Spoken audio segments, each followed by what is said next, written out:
Well, Jim, on that topic, a lot of big details and little ones too will be in your brand new book, which will be available soon from Cornette's Collectibles. Yes, now that you've set the expectations so low here for my research on the Boo Bradley piece, which people are anxiously awaiting. No, and you gotta read it, folks, because it is one of my favorites. But nevertheless, that is correct. You are correct, sir. Saturday, October 11th at noon Eastern at jimcornette.com. The Cornette's Collectibles holiday sale begins, and the star attraction is my new book, Heroes and Friends.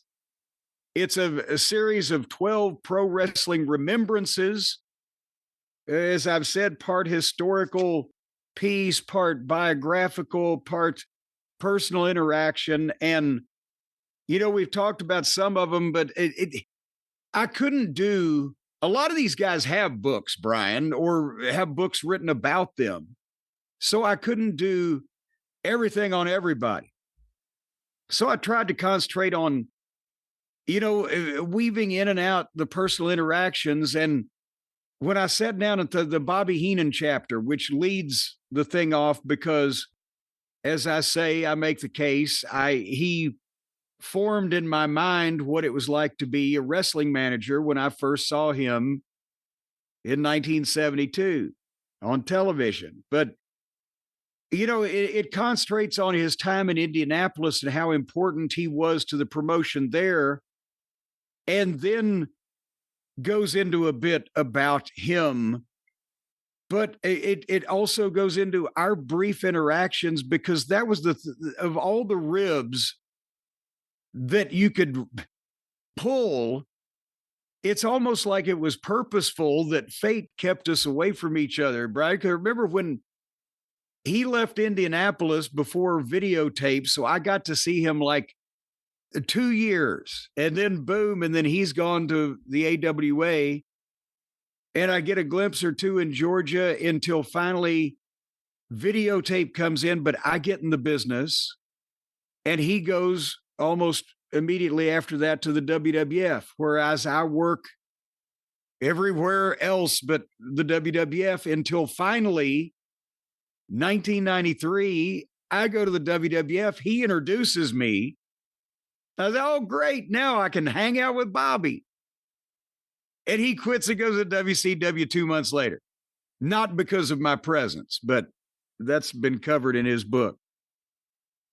And then we never got a chance to actually work together again. And the majority of the time that we spent together was either the Ring of Honor shows and tapings we did, or the Legends reunions there for a couple of years until, you know, Bobby's health problems got worse and he slowed down and wasn't, you know, performing on shows anymore.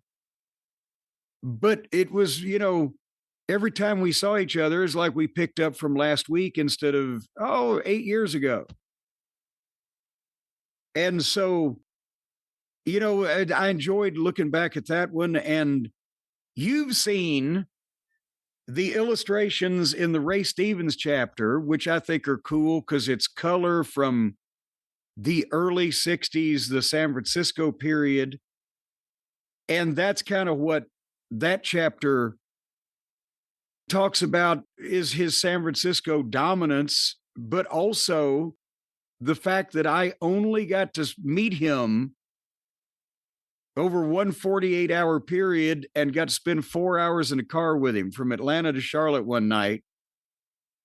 And he's one of the most entertaining people I've ever met in my life. I got a factoid. Did you know, Brian, that on the night of the biggest drawing of the many Ray Stevens and Pepper Gomez matches at the Cow Palace in San Francisco, in 1963, they drew over 17,000 people.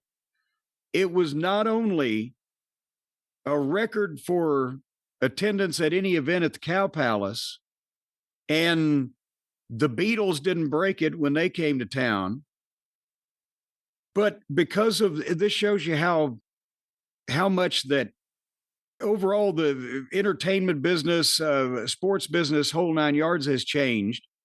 But that match that year, according to the arena managers' notations, was the largest arena crowd to see an event of any kind that year west of Chicago. Think about for That's Ray crazy. Stevens and Pepper Gomez in the Cow Palace in San Francisco. Between Chicago and San Francisco, what were the biggest buildings being used for wrestling? Well, at that point in time. Therein lies part of the issue, is that at that time in 1963, and it wasn't just big buildings used for wrestling, it was big buildings. The modern day sports arenas had not been constructed yet.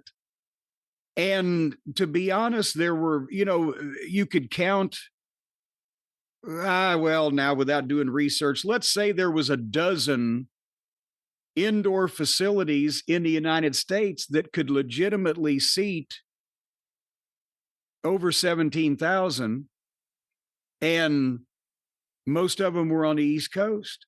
Yeah, I just looked it up because for whatever reason it was one of the places that popped into my head. St. Paul Civic Center didn't open until 1973, and that was 16,000 capacity. See, the Cow Palace, because of that fucking floor, not only because of the seats in the building, but that giant floor area that could be used as not only as ringside floor seats as far as you wanted to fucking put them, but standing room gave it an advantage for wrestling over almost every building on the West Coast and for a while. And Reunion Arena was not open in Dallas at that point. Again, this is on the other side of the country, but still just for this equation here. What year was Rupp Arena opened? 1970, well, 1977, I'm going to say. I'm pretty sure. So what was, like, if everything had gone... But the reason why they were able to build that was because the University of Kentucky basketball team. Right. Because 50 years later, Lexington, I don't know, has a population of 200,000 people. But it's a 23,000 seat arena because, they just had to. That's why Jarrett was able to get a good deal on it. Because who else is going to run a 23,000 seat building in Lexington, Kentucky 50 years ago? So in the early 70s or even late 60s in Tennessee and Kentucky, what were the biggest buildings? Not necessarily the biggest ones that wrestling ran in, but if wrestling wanted to upscale, where could they have run? Until the modern era of the big Yum Center downtown in Louisville, the biggest building was Freedom Hall at the fairgrounds. And for basketball, originally it wasn't this big, but I think they made renovations. Freedom Hall opened in, let's say 1957, but 16,000 and change. Wow. That was the biggest building in Kentucky. But before that, Memorial Hall in Lexington, again, because the University of Kentucky was 12,000 seats. That was the biggest building. And before that, it was the Louisville Gardens, AKA the Armory, which in those days, back in the 50s, could seat 8,000 to 9,000. In Tennessee, the Mid-South Coliseum opened in 1964, and that was the biggest building in Memphis. The Downtown Municipal Auditorium in Nashville, I can't remember when it opened, but it wasn't as big as the Coliseum. And I don't know when the University of Tennessee building in Knoxville opened. Oh, God, why have I blanked on the name of the big building? Not the Civic Coliseum, but son of a bitch, that's going to bother me now. I lived there. The big building in Knoxville, Brian, you know it as well as I do. Oh, the big one. I've never seen anything like that. Help me. I don't have my keyboard in front of me. I won't be able to continue now. The big type in Knoxville. Hold on, let me type it in. University of Tennessee basketball. Jesus Christ. The football stadium is Neyland Stadium. I have a list of tallest buildings in Knoxville. Is that what you're looking for? The Sun Sphere. No, that's the goddamn World's Fair. Stop it. All right, hold on. University. It's the God damn it.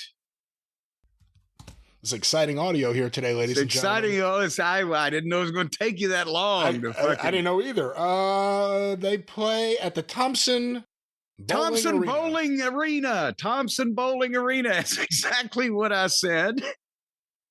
I don't know when it opened. Maybe you do now since you're on it, but that's the biggest building in Knoxville. 1987. Yeah. So, but now if you, again, this doesn't count for outdoor facilities. Neyland Stadium can seat 100,000 people in Knoxville, again, for their football program. How big was Chilhowie Park, and how big in Nashville was the Hippodrome? The Hippodrome, which is detailed heavily in my book, which we originally started talking about, Heroes and Friends, available Saturday, October 11th at noon Eastern at jimcornette.com. The Hippodrome could max out at 3,000 people, depending again on, if the fire marshal was there. Christine Jarrett used to talk about it being such a mad panic to get the tickets sold because 90% of shows then were walk up and get everybody in the doors so they could start. And Bob Eaton said the old timers would tell stories of Nick Goulas out in the lobby, actually cussing the fans. Go on, goddamn it, boy, get in there. Goddamn, get in there now. We got to stop this show. And they jammed 3,000 people in this thing, give or take, every fucking week. Chilhowie Park in Knoxville, the indoor building, I've heard varying reports, but let's say they could get 4,000 people in there. It was kind of a ag hall type of setup, a fairgrounds building that they had the bleachers and the seats, and Chilhowie Park outdoors was a natural amphitheater that they had put stone bleachers into a hillside out at Chilhowie Park, which had other features also. And you could put 6,000 people in there with that ring on the stage. I worked it 25 years ago. It was cool. With the ring on the stage and all the people up in the stands and in a small ringside.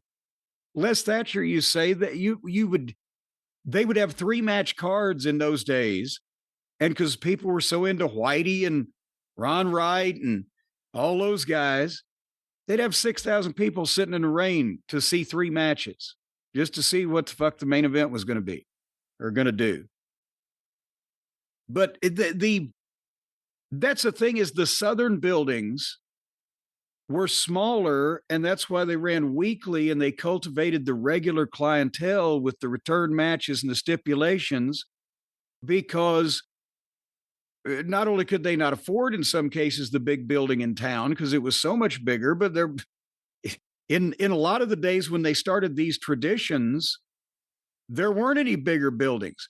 The reason why that Knoxville, they were outdoors in Chilhowie Park 7 months of the year is because in the late 40s, the previous building they had been running was the Lyric Theater downtown, an old vaudeville theater, and they started selling out and turning away almost as many fans as they could get in the place. And they actually thought about just not running wrestling anymore, because what the fuck?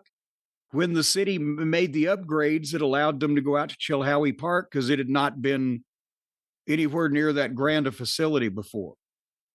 So there was really nothing at that point in the way of sports facilities in Knoxville.